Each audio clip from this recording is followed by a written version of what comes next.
Y vamos a la recuperación. Estamos muy felices de haber terminado este proceso con ustedes, la última semana, de haberlos acompañado, de haberles dado todas estas herramientas, todos los tips para que sepan qué hacer, cómo hacerlo y cuándo.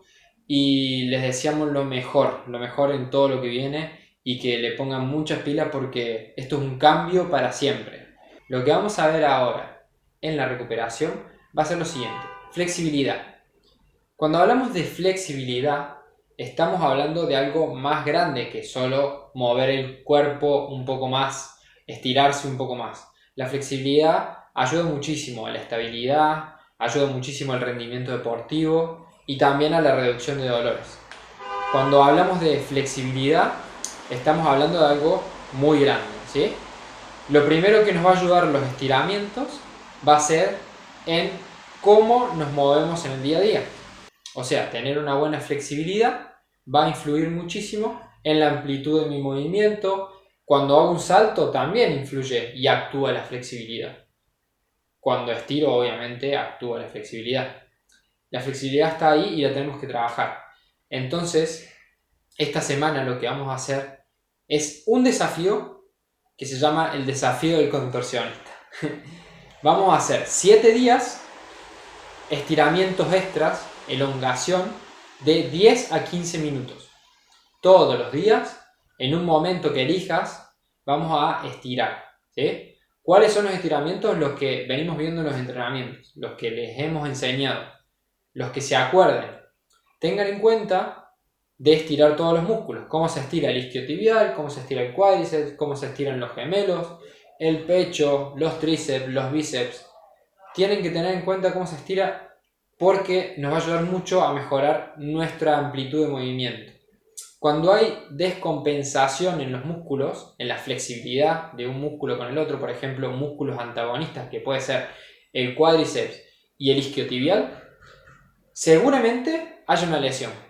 ¿Por qué? Porque cuando no tienen el mismo nivel de flexibilidad, hay un músculo que es el que trabaja más. Por ejemplo, si yo tengo el isquiotibial, que es este de atrás, que tiene poca flexibilidad y el cuádriceps tiene mucha, probablemente me lesione, ¿sí?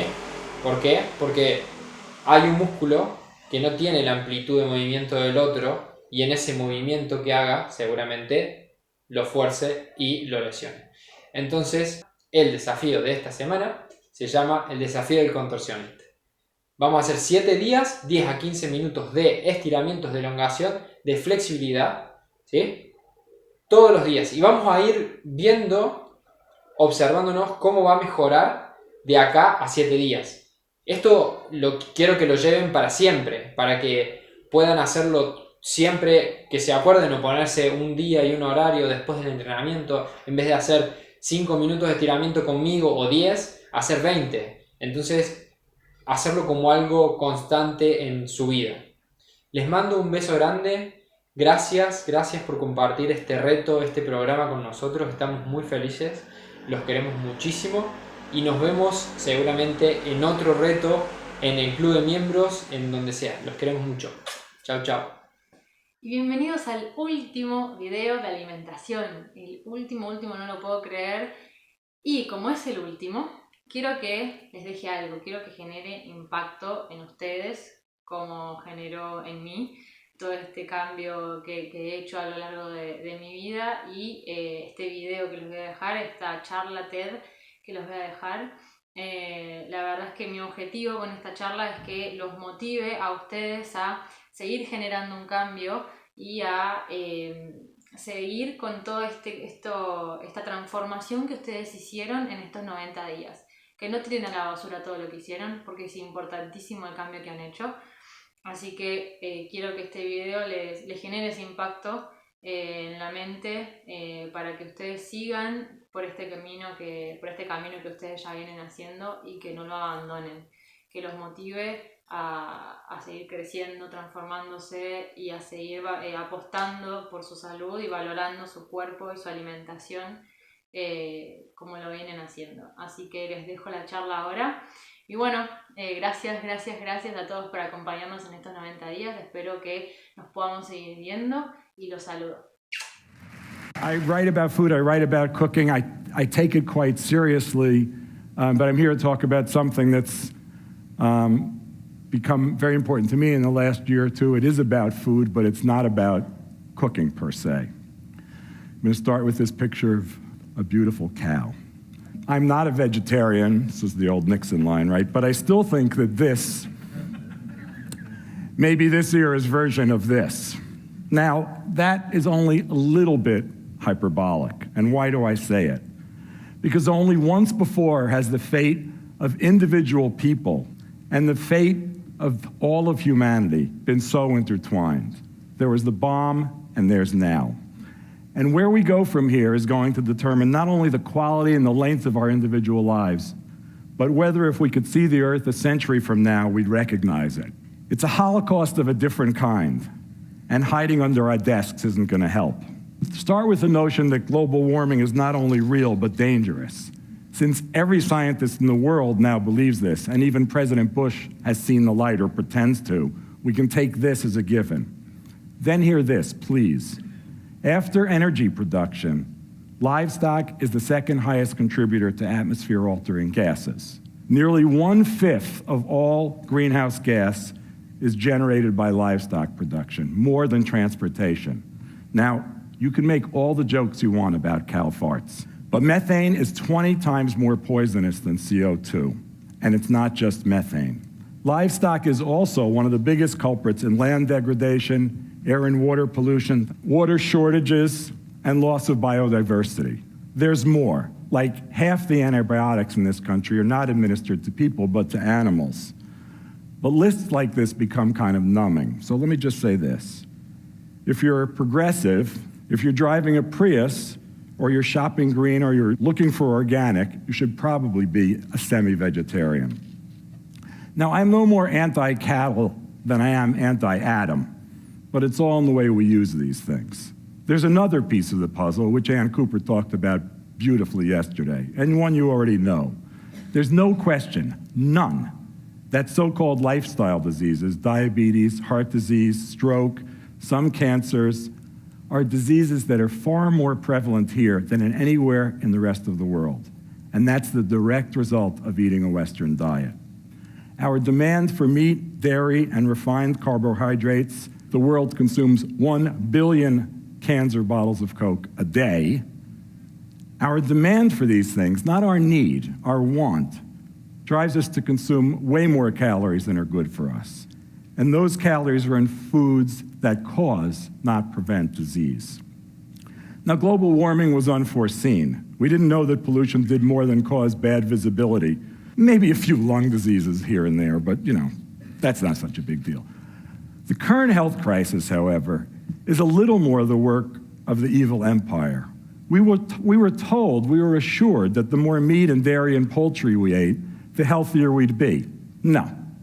Overconsumption of animals, and of course junk food, is the problem, along with our paltry consumption of plants. Now, there's no time to get into the benefits of eating plants here, but the evidence is that plants, and I want to make this clear, it's not the ingredients in plants, it's the plants. It's not the beta-carotene, it's the carrot.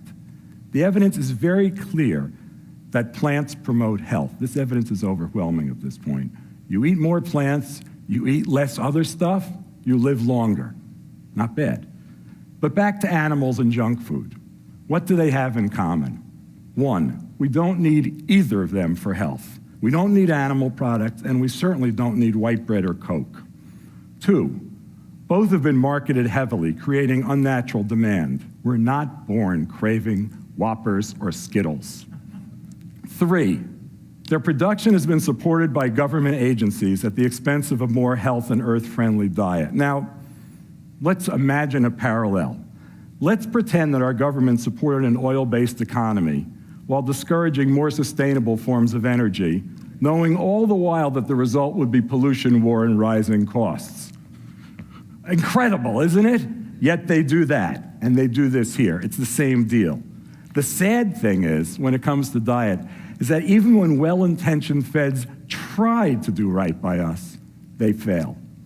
Either they're outvoted by puppets of agribusiness, or they are puppets of agribusiness. So when the USDA finally acknowledged that it was plants rather than animals that made people healthy, They encouraged us, via their overly simplistic food pyramid, to eat 5 servings of fruits and vegetables a day, along with more carbs. What they didn't tell us is that some carbs are better than others, and that plants and whole grains should be supplanting meat and junk food. But industry lobbyists would never let that happen. And guess what? Half the people who develop the food pyramid have ties to agribusiness. So instead of substituting plants for animals, our swollen appetites simply became larger, and the most dangerous aspects of them remained unchanged. So-called low-fat diets, so-called low-carb diets, these are not solutions. But with lots of intelligent people focusing on whether food is organic or local, or whether we're being nice to animals, the most important issues just aren't being addressed. Now, don't get me wrong. I like animals, and I don't think it's just fine to industrialize their production and to churn them out like they were wrenches. But there's no way to treat animals well when you're killing 10 billion of them a year. That's our number, 10 billion. If you strung all of them, chickens, cows, pigs, and lambs, to the moon, they'd go there and back 5 times, there and back. Now, my math's a little shaky, but this is pretty good. And it depends whether a pig is 4 feet long or 5 feet long, but you get the idea. That's just the United States. And with our hyperconsumption of those animals producing greenhouse gases and heart disease, kindness might just be a bit of a red herring. Let's get the numbers of the animals we're killing for eating down, and then we'll worry about being nice to the ones that are left. Another red herring might be exemplified by the word locavore, which was just named Word of the Year by the New Oxford American Dictionary, seriously. A locavore, for those of you who don't know, is someone who eats only locally grown food, which is fine if you live in California, but for the rest of us, it's a bit of a sad joke. Between the official story, the food pyramid, and the hip locavore vision, you have 2 versions of how to improve our eating. They both get it wrong, though.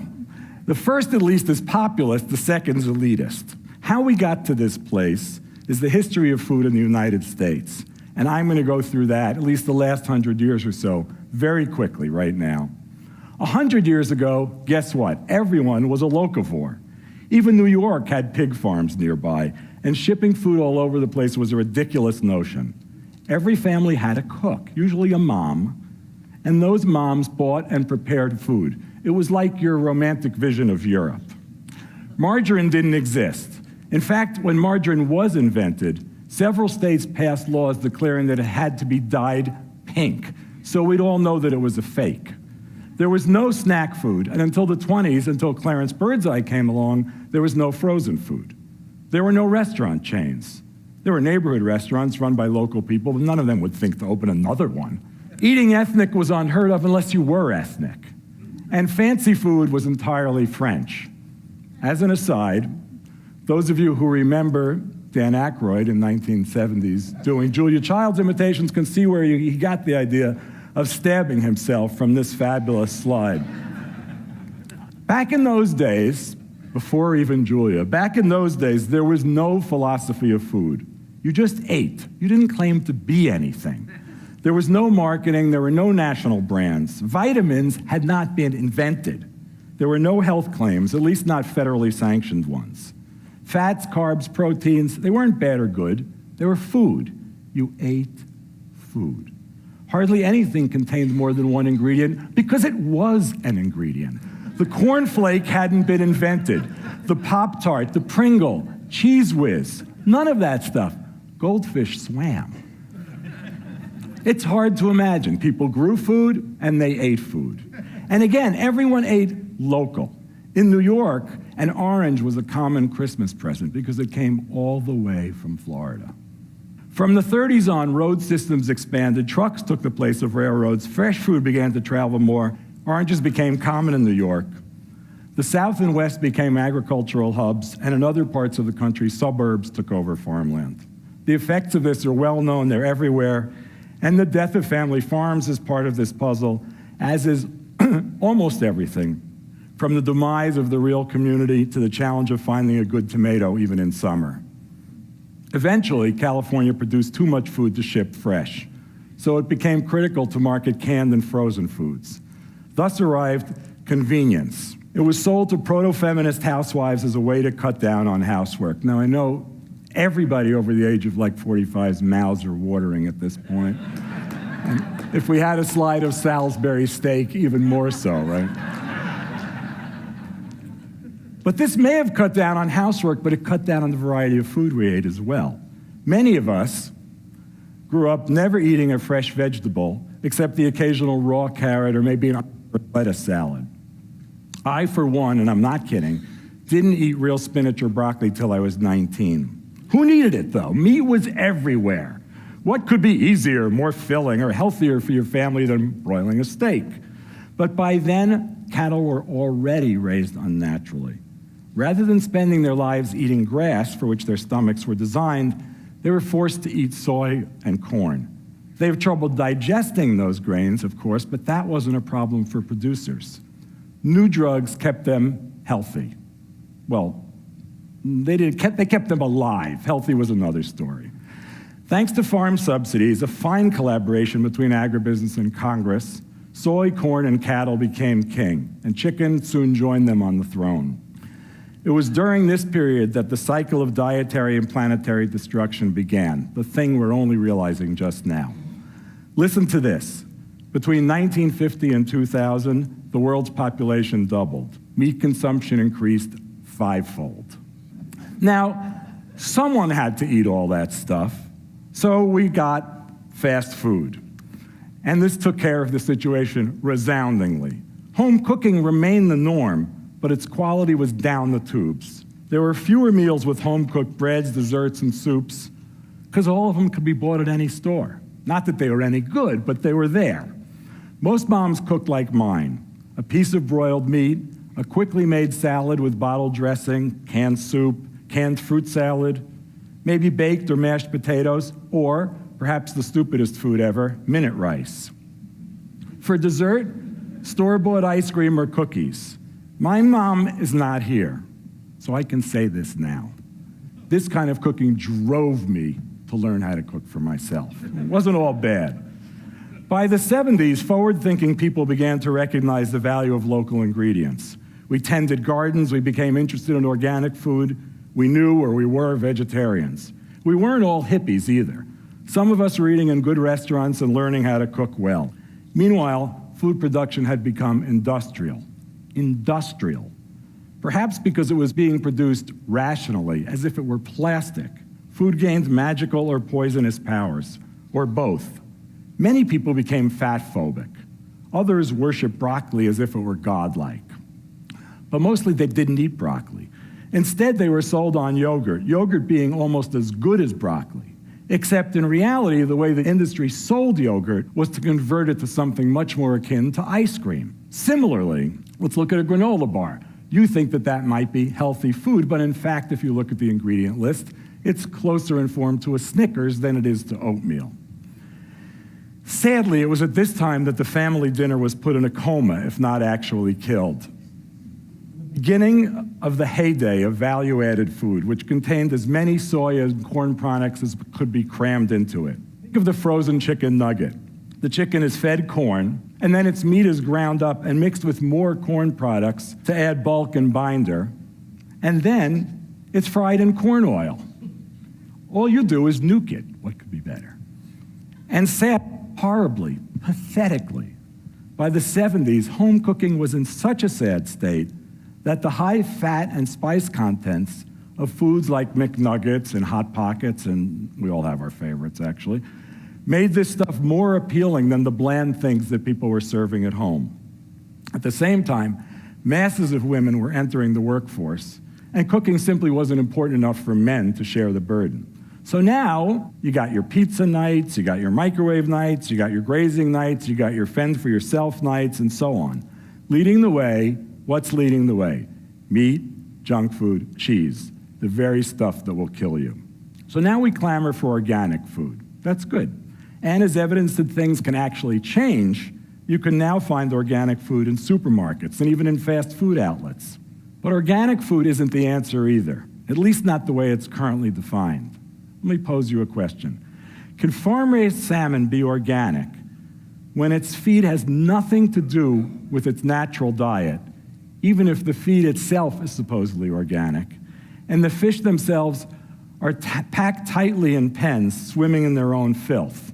And if that salmon's from Chile, and it's killed down there, and then flown 5,000 miles, whatever, dumping how much carbon into the atmosphere? I don't know. Packed in styrofoam, of course, before landing somewhere in the United States and then being trucked a few hundred more miles. This may be organic in letter, but it's surely not organic in spirit. Now here's where we all meet.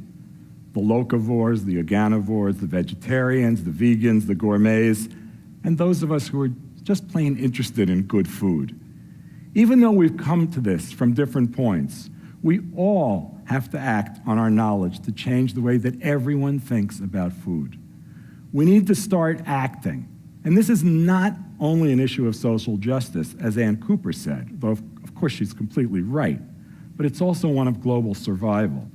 Which brings me full circle and points directly to the core issue, the overproduction and overconsumption of meat and junk food.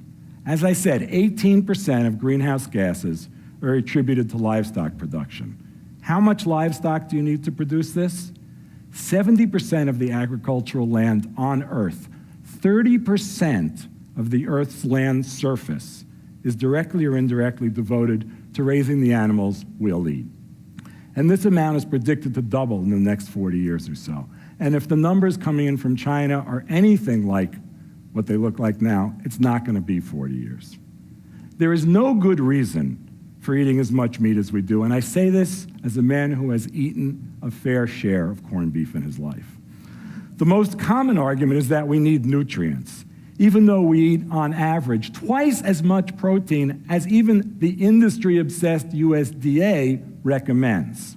But listen, experts who are serious about disease reduction recommend that adults eat just over half a pound of meat per week. What do you think we eat per day? Half a pound. But don't we need meat to be big and strong? Isn't meat eating essential to health? Won't a diet heavy in fruit and vegetables turn us into godless, sissy liberals? Some of us might think that would be a good thing. But no. Even if we are all steroid-filled football players, the answer is no. In fact, there's no diet on Earth that meets basic nutritional needs that won't promote growth. And many will make you much healthier than ours does. We don't eat animal products for sufficient nutrition. We eat them to have an odd form of malnutrition, and it's killing us. To suggest that in the interest of personal and human health, Americans eat 50% less meat, it's not enough of a cut, but it's a start. It would seem absurd, but that's exactly what should happen. And what progressive people, forward-thinking people, should be doing and advocating, along with a corresponding increase in the consumption of plants. I've been writing about food more or less omnivorously, one might say indiscriminately, for about 30 years. During that time, I've eaten and recommended eating just about everything. I'll never stop eating animals, I'm sure. But I do think that for the benefit of everyone, the time has come to stop raising them industrially and stop eating them thoughtlessly. Ann Cooper's right. The USDA is not our ally here. We have to take matters into our own hands, not only by advocating for a better diet for everyone, that's the hard part, but by improving our own. And that happens to be quite easy. Less meat, less junk, more plants. It's a simple formula. Eat food. Eat real food. We can continue to enjoy our food, and we continue to eat well, and we can eat even better. We can continue to search for the ingredients we love, and we can continue to spin yarns about our favorite meals. We'll reduce not only calories, but our carbon footprint. We can make food more important, not less, and save ourselves by doing so. We have to choose that path. Thank you.